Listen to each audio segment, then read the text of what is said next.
What if the problem isn't that you're getting older? What if the real problem is that the things that once gave your life direction no longer work the way they used to? For most of adulthood, life gives us a fairly clear script. Get an education. Build a career. Make money. Raise a family. Buy a home. Work toward retirement. And for many people, that script works surprisingly well. Until one day, something changes. The children don't need you in the same way.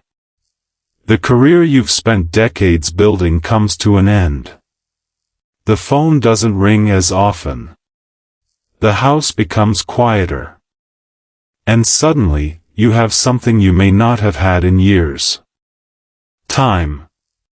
But instead of feeling completely free, you may find yourself asking a surprisingly uncomfortable question. What am I supposed to do now? We often call this a midlife crisis. But psychology offers a more interesting way to understand it. Sometimes what feels like a crisis is actually a transition between two different definitions of a meaningful life. The goals that gave you direction in your 30s and 40s may simply not be the goals you need in your 60s and 70s. And understanding why can change the way you look at aging. Psychologist Erik Erikson spent much of his career studying human development across the entire lifespan. He believed that adulthood involves important psychological challenges, and one of them was what he called generativity versus stagnation. Generativity sounds academic, but the idea is simple.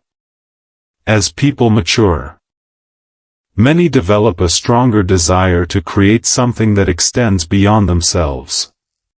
To teach. To guide. To protect. To create. To care for someone. To pass on knowledge. To make another person's life a little better because they were here. And notice what is missing from that definition. It doesn't say you have to keep climbing the corporate ladder. It doesn't say you need a second career.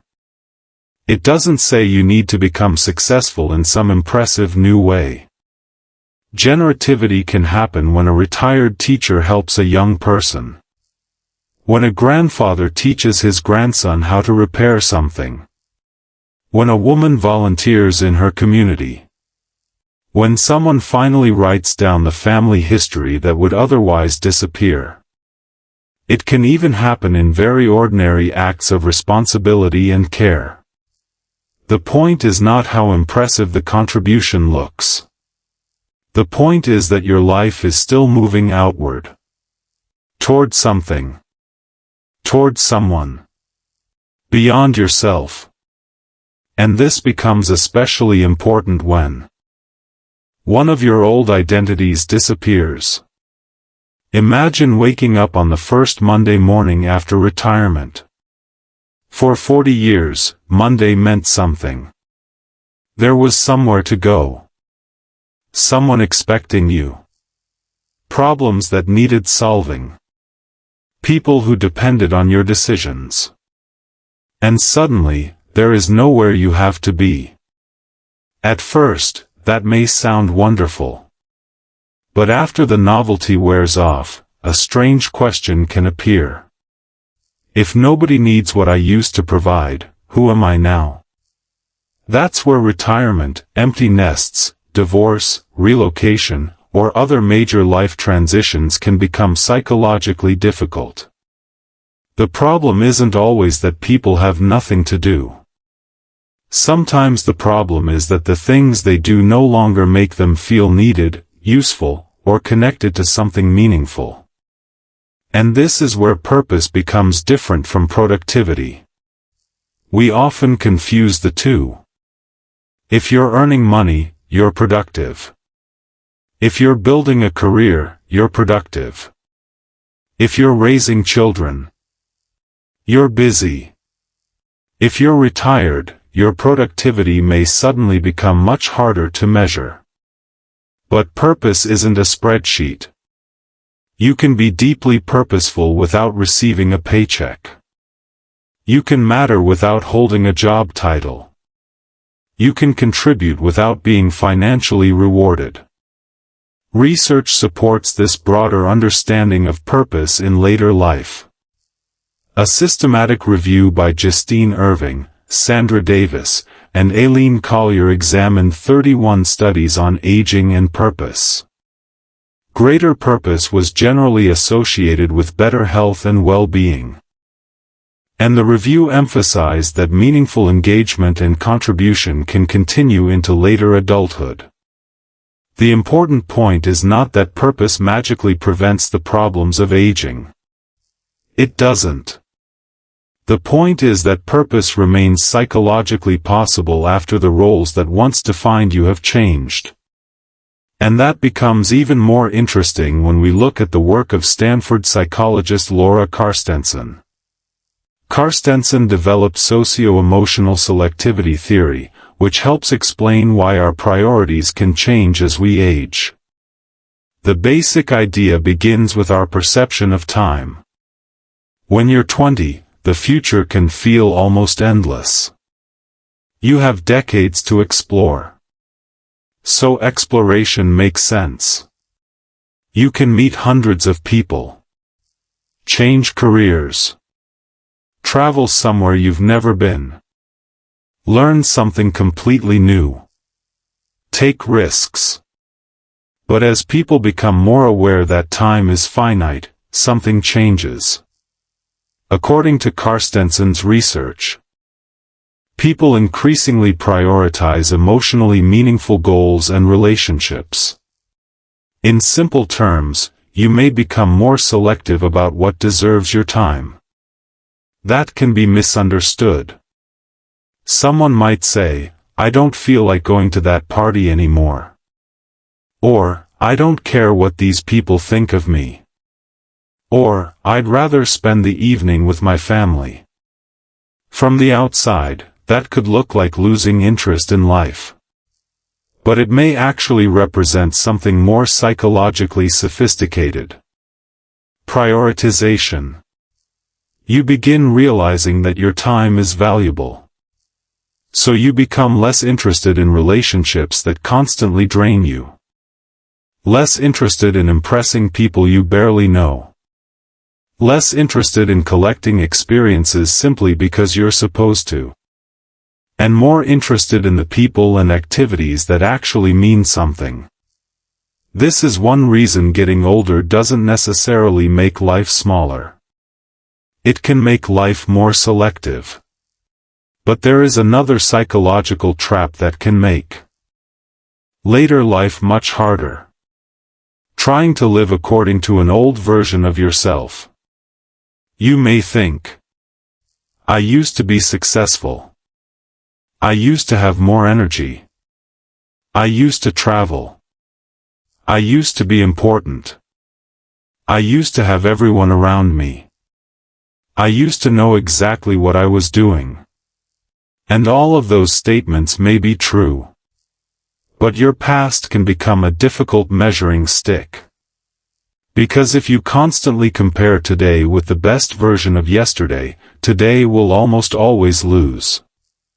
Psychological development isn't necessarily about recreating who you were at 35. It can be about integrating what you've learned into who you are now. That idea connects with another stage in Erikson's theory. He described later adulthood as involving a tension between ego integrity and despair. Integrity doesn't mean believing your life was perfect. It means being able to look backward and see your life as a whole. There were victories. There were mistakes. There were people you loved. There were people you lost. There were opportunities you took. There were opportunities you missed.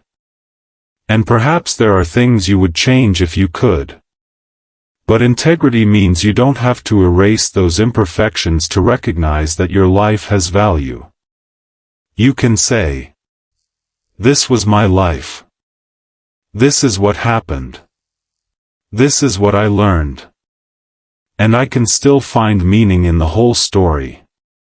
That's very different from spending the rest of your life wishing you could become the person you were 30 years ago. You can't go backward. But you can decide what the experiences of those 30 years mean now. And sometimes that becomes a new source of purpose. This is why purpose doesn't always arrive as one dramatic revelation. You don't necessarily wake up one morning and discover your grand mission. Often, purpose begins much more quietly. You decide to mentor someone. You start repairing things you've always enjoyed working with. You volunteer. You learn an instrument. You return to painting. You write down your family's stories. You help a neighbor. You become more involved with your grandchildren. You join a community. You teach something you spent 40 years learning. None of these things necessarily look extraordinary. And that's the point. Purpose doesn't have to look impressive from the outside. A 2022 systematic review of research involving adults aged 65 and older found that purpose has been understood through several dimensions, including meaningful goals, social relationships, inner strength, mattering to others, health and well-being, and spirituality. That is important because it tells us something many people get wrong. Purpose is not one particular career. It isn't one hobby. It isn't fame. It isn't necessarily entrepreneurship. And it isn't something reserved for people who have discovered a spectacular calling. Purpose can be deeply ordinary.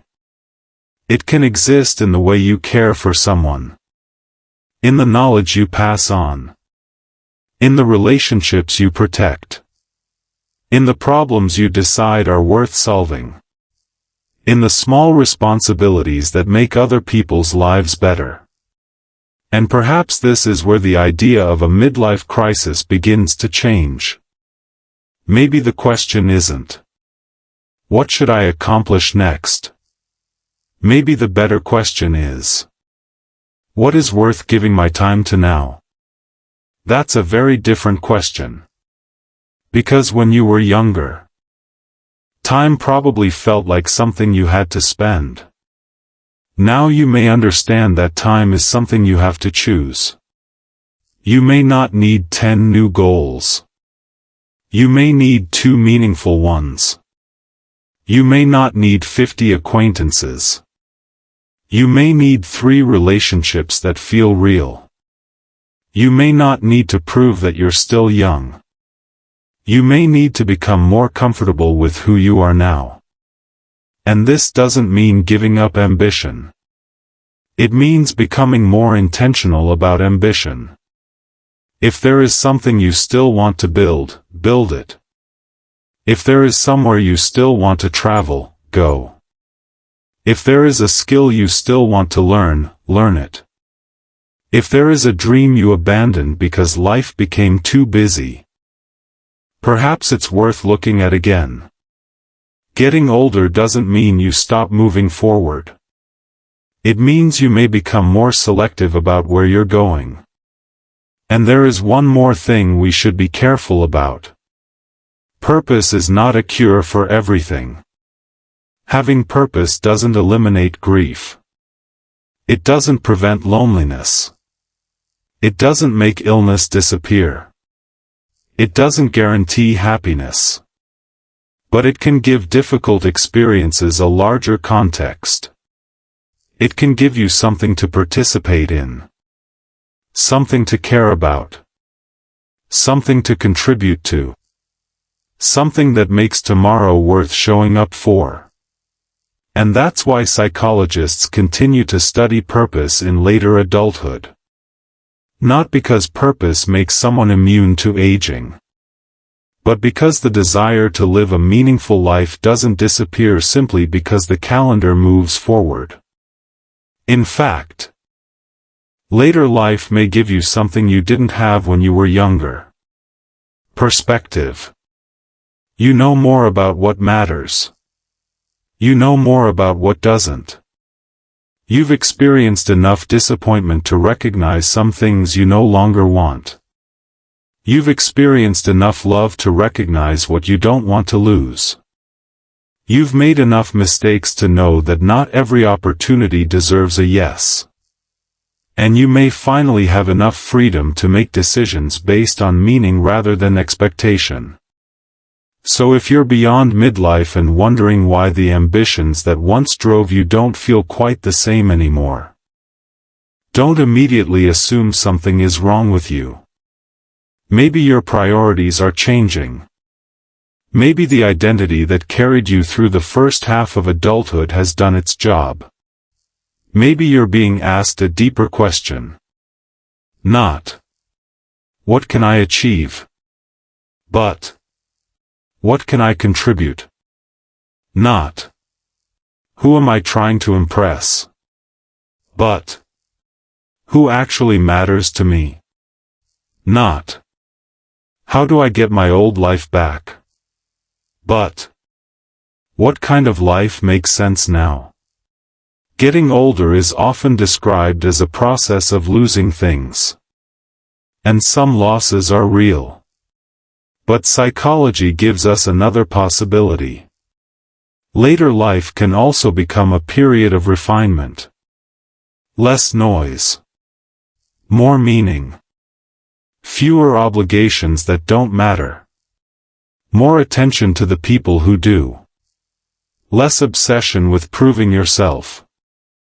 More freedom to decide what deserves your energy. Your purpose may not look like it did at 30. It shouldn't have to. You've lived too much, learned too much, lost too much, and understood too much for your purpose to remain exactly the same. So maybe the question isn't whether you still have a purpose. Maybe the better question is, what is worth your time now? Because the next chapter of your life doesn't need to compete with the first. It only needs to mean something. And sometimes, finding that meaning isn't the beginning of a new life.